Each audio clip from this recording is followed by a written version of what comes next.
तो इस मूवी की शुरुआत में हमें रिचर्ड और एंथनी की बचपन की वीडियोस दिखाई जाती हैं। ये दोनों भाई हैं और एक दूसरे से बहुत प्यार करते हैं। रिचर्ड अपने छोटे भाई एंथनी का ज्यादा ही ख्याल रखता है क्योंकि एंथनी दिमागी तौर पर थोड़ा वीक था। लेकिन फिर वक्त गुजरा, ये लोग बड़े हो गए और रिचर्ड आर्मी में चला गया और ऐसे एंथनी बेचारा अकेला पड़ गया। सीन कट होकर प्रेजेंट टाइम में आता है जहाँ हम देख रहे हैं कि रिचर्ड वापस अपने टाउन में आया है। टाउन में आने पर जैसे सभी लोग खुश होते हैं वैसे रिचर्ड खुश नहीं। वो गुस्से में लग रहा है जैसे वो कुछ खतरनाक करने के लिए आया हो। असल में सालों पहले जब वो एंथनी को अकेला छोड़ गया था तो तब उसके पीछे कुछ ड्रग माफिया के लोग लग गए। उन्होंने एंथनी के साथ बहुत बुरा सलूक किया, उसे नशे करवाए, उसे अब्यूज किया और ये सब रुका नहीं, सालों तक चलता रहा। रिचर्ड को जैसे ही इस मामले का पता चला तो वो फौरन अपने भाई का बदला लेने छुट्टियां लेकर अपने टाउन में आ गया। यहाँ आते ही वो अपने भाई से कहता है, फिक्र मत करो, अब तुम्हें हाथ लगाना तो दूर, कोई तुम्हें बुरी नजर से देख भी नहीं सकता क्योंकि मैं वापस आ गया हूँ। हम देखते हैं कि ये दोनों भाई छोटे से फार्म हाउस पर रुके थे। सुबह होते ही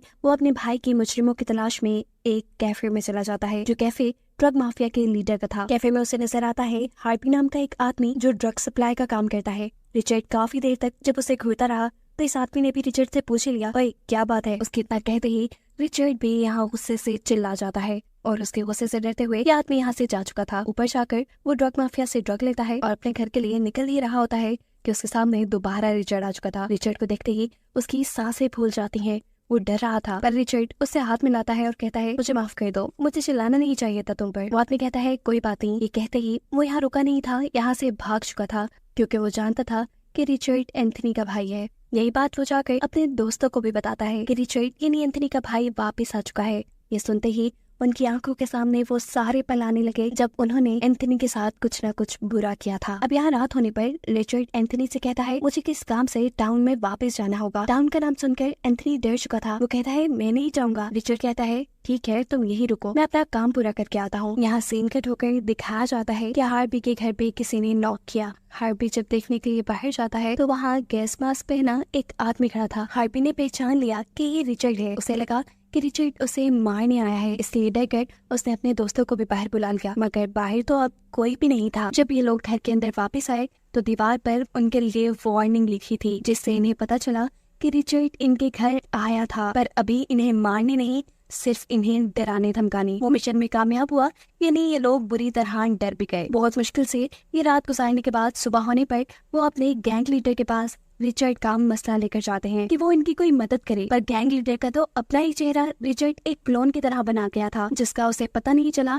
क्योंकि रात में वो नशे में था। हार्पी अब उसे बताता है कि ये सब क्या धरा रिचर्ड का है, एंथनी का भाई जो उसका बदला लेने के लिए वापस आया है। एंथनी का नाम सुनते ही उसके भी तोते उड़ चुके थे क्योंकि उसने ही एंथनी को सबसे ज्यादा टॉर्चर किया था। अभी ये लोग बातें ही कर रहे थे कि इतने में इनके बाकी ग्रुप के मेंबर्स भी आ जाते हैं जिनका भी गैंग लीडर वाला ही हाल था। इन सबको डर के साथ साथ गुस्सा और तकलीफ इस चीज की थी कि शहर के सभी लोग इनसे डरते थे और यहाँ कोई इन्हें डरा रहा था। जरूर उनके पीछे कोई बड़ी स्पोर्ट है। ग्रुप लीडर को लगता है कि उनके ग्रुप में काम करने वाली लड़की नहीं रिचर्ड को एंथनी के ऊपर होने वाले जुल्म के बारे में बताया है, इसीलिए वो जाकर इस लड़की को खूब टॉर्चर करते हैं। पर ये लड़की भी मासूम है, उसने ऐसा कुछ रिचर्ड को नहीं बताया। ये लोग अब यहाँ से निकलते ही हैं कि करीब ही उन्हें रिचर्ड खड़ा हुआ नजर आ जाता है। रिचर्ड को देखकर बाकी सब भाग चुके थे लेकिन गैंग लीडर यही खड़ा हो जाता है। वो रिचर्ड से पूछता है, बताओ मसला क्या है तुम्हारा, क्या तुम्हें डर नहीं लगता हमसे? जवाब में रिचर्ड कहता है, अरे डरना तो तुम्हें चाहिए। मुझे धमकियां देने से पहले ये सोचो कि अगर मैं चाहता तो कल रात ही तुम्हें मार देता, लेकिन मैंने तुम्हें क्लोन बनाकर छोड़ दिया। गुस्से में अब गैंग लीडर बोलता है,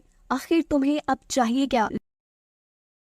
रिचर्ड कहता है, जो भी चाहिए तुम सबको बता दूंगा, लेकिन तुम सब मेरे फार्म हाउस आ जाना। रिचर्ड का एटीट्यूड इन्हें और भी ज्यादा परेशान कर गया था। रात में गैंग लीडर अपने बाकी ग्रुप मेंबर्स के साथ मिलकर रिचर्ड को मारने का प्लान बनाता है। ये लोग अभी बातें ही कर रहे थे कि ग्रुप का एक मेंबर उठकर वॉशरूम में चला गया। काफी देर तक वापस आने पर ये लोग बाथरूम में जाकर चेक करते हैं तो वहाँ उन्हें अपने साथी की लाश मिलती है जिसे कुल्हाड़ी से मारा गया था और उसके पीछे लिखा था 1 डाउन, यानी एक मर गया। ये लोग जो रिचर्ड को मारने का प्लान कर रहे थे, रिचर्ड ने प्लान बनाने से पहले ही उनके एक आदमी को मार दिया। अब तो गैंग लीडर को भी डर लगने लगा था। रात वो इसी सदमे में गुजारते हैं लेकिन सुबह होते ही गैंग लीडर रिचर्ड को मारने के लिए अपने बाकी ग्रुप के साथ मिलकर रिचर्ड के फार्म हाउस की तरफ निकल जाता है। उसने रिचर्ड को मारने के लिए एक राइफल रखी थी। वो अपने एक साथी को फार्म हाउस के अंदर भेजता है ताकि वो रिचर्ड को बाहर निकाल कर ला सके। उसके बाहर निकलते ही ग्रुप लीडर उसके ऊपर राइफल से गोली चला देता है, लेकिन ये गोली रिचर्ड को लगने के बजाय उसके अपने साथी को लग चुकी थी। उसकी गोली से उसका अपना ही साथी मारा गया था। ये बेवकूफ गैंग लीडर सिर्फ एक ही गोली लेकर आया था, क्योंकि उसे लग रहा था कि वो एक ही गोली से रिचर्ड को मार देगा। अब उनके पास कोई हथियार भी नहीं था। ना चाहते हुए अपनी जान बचाने के लिए उन्हें वापस शहर की तरफ जाना पड़ता है। इनकी बुरी किस्मत के थोड़ा ही दूर जाने पर इनकी गाड़ी का फ्यूल खत्म हो जाता है, जिसे डलवाने के लिए वो एक गैस स्टेशन पर रुक जाते हैं। इस टाइम डर के मारे इनकी हालत बहुत खराब थी। यहाँ उनका एक साथी जो बहुत ही ज्यादा डरा हुआ था, वो अब वापस राउंड में नहीं जाना चाहता था, क्योंकि उसे पता था कि रिचर्ड उन्हें मारने वहां जरूर आएगा। वो इन सबसे भी कहीं और जाने को कहता है, लेकिन कोई भी उसके साथ जाने को राजी नहीं हुआ, इसीलिए वो अकेला ही इन्हें छोड़कर चला जाता है। एक और बुरी खबर उन्हें ये मिली कि अब उनकी गाड़ी भी खराब हो चुकी है। ना चाहते हुए इन्हें बाकी का सफर पैदल तय करना पड़ता है। ये लोग एक साथ रहने का फैसला करते हैं, क्योंकि ये जानते थे कि जब तक एक साथ रहे तब तक जिंदा रहने के चांसेस ज्यादा हैं। चलते चलते आखिर के लोग गैंग लीडर के घर पहुंच गए। यहाँ आते ही ये लोग अपने अपने वेपन्स उठा लेते हैं और सबसे पहले घर का ऊपर वाला पोर्शन चेक करने के लिए जाते हैं कि कहीं रिचर्ड उनसे पहले यहाँ पहुंचकर छुप तो नहीं गया। छुपा तो वो इनके ही घर में था, लेकिन ऊपर वाले पोर्शन में नहीं,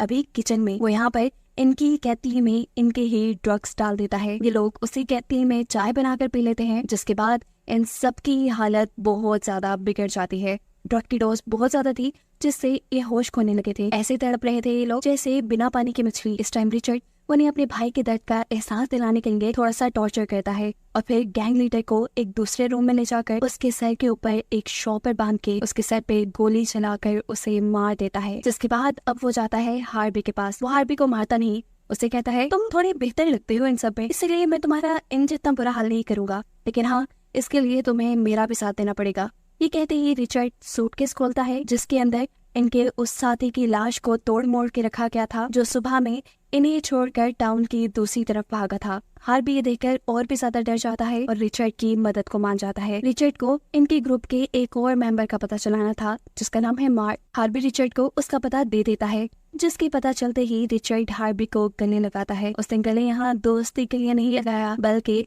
उसने तो यहाँ हार्बी को गले उसे धोखे से मारने के लिए लगाया था। वो पीछे से हार्बी को स्टैब करके मार चुका था। सीन कट होकर अगले सीन में हम देखते हैं कि रिचर्ड अपने भाई एंथनी को लेकर मार्क के टाउन में आ चुका है। यहाँ उसे सबसे पहले मार्क के बच्चे दिखते हैं, जिन्हें वो एक चाकू और एक मास्क देता है और कहता है जाओ बेटा, इन्हें अपने घर ले जाओ और कहना कि ये सोल्जर ने दिए थे। घर जाते ही बच्चे ये मास्क और ये चाकू मार्क को दे देते हैं। मार्क इन चीजों को देखकर डर जाता है। वो इन बच्चों को गाड़ी में बिठाकर वहां ले जाने लगता है जहाँ सोल्जर यानी रिचर्ड इन बच्चों को मिला था। ये सब भी असल में रिचर्ड का प्लान था कि मार्क घर से बाहर चला जाए। इस टाइम रिचर्ड उसके घर के पास ही था, जो उसके जाते ही उसके घर पे नॉक करता है और उसकी वाइफ से कहता है कि जब मार्क आए तो उसे बताना कि एंथनी का भाई रिचर्ड आया था। घर आने पर मार्क की वाइफ मार्क को ये बात बता देती है और एंथनी का नाम सुनते ही खौफ से उसका भी दिमाग उलट जाता है। उसे भी अब मौत अपने करीब नजर आ रही थी, इसीलिए मरने से पहले वो अपनी वाइफ को खुद ही सच्चाई बता देता है कि एंथनी उनके ग्रुप का एक छोटा मेंबर था। उसके ग्रुप के सभी लोग मिलकर उसे अब्यूज करते थे, उसे ड्रग्स करवाते थे और वो कुछ कर भी नहीं पाता था,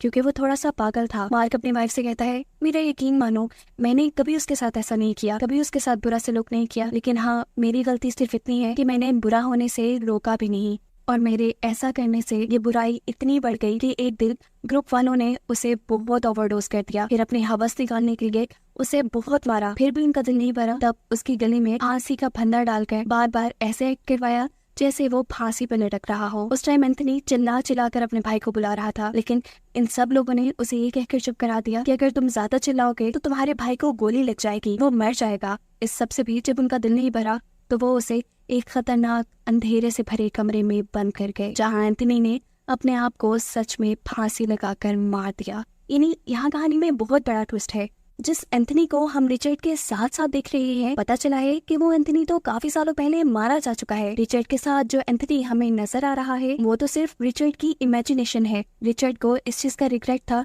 कि वो अपने भाई को छोड़ गया और उसके छोड़ जाने की वजह से उसके भाई की मौत हो गई, इसीलिए वो इन सारी चीजों का बदला लेने के लिए यहाँ वापस आया था। रिचर्ड जब अपने भाई एंथनी के फ्यूनरल पे आया था, एक फौजी होने के नाते उसने तभी भाप लिया था कि ये कोई सुसाइड नहीं है, और तभी से वो अपने भाई की मौत के पीछे सच्चाई जानने में लगा था। गुजरते वक्त के साथ साथ उसे ये मालूम हुआ कि ये पूरा ग्रुप ही उसके भाई की मौत का जिम्मेदार था, इसीलिए वो इन सब को मारना चाहता था। अब हम देखते हैं कि रिचर्ड मार्क को लेकर उसी अंधेरे कमरे में आ जाता है जहाँ पर एंथनी ने सुसाइड किया था। वो गुस्से से मार्क से पूछता है बताओ उस दिन जब मेरा भाई मरा तो वहाँ क्या क्या हुआ था। मार्क वो सारी स्टोरी सुना देता है जो अभी उसने अपनी वाइफ को सुनाई थी। वो रिचर्ड से माफी मांगते हुए कहता है, मैंने एंथनी के साथ कुछ बुरा नहीं किया। हाँ, मेरी गलती इतनी थी कि मैंने बुराई को रोका भी नहीं। जवाब में मार्क उसे कहता है कि मैंने सबकी गलतियों के बदले तो ले लिए, लेकिन अब मेरी गलती का हिसाब कौन करेगा। वो यहाँ रोते हुए मार्क को बताता है कि मैं भी अपने भाई एंथनी को बिल्कुल पसंद नहीं करता था, मुझे भी वो बोझ लगता था, इसीलिए मैं उसे छोड़कर चला गया। यही गिल्ट आज तक मुझे सता रहा है। मैंने भी उसके साथ कुछ अच्छा नहीं किया और इस चीज का बदला मुझे भी मिलना चाहिए, तो मुझे मार दो। मार्क उसे यहाँ मारना नहीं चाहता था, लेकिन रिचर्ड के बार बार फोर्स करने पर मार्क उसे पेट में स्टैब करके मार देता है। मार्क की जान बच गई क्योंकि उसने कुछ बुरा नहीं किया। वो अब घर वापस जाने लगा था और उसको दिखाते हुए ये कहानी यहाँ खत्म हो जाती है।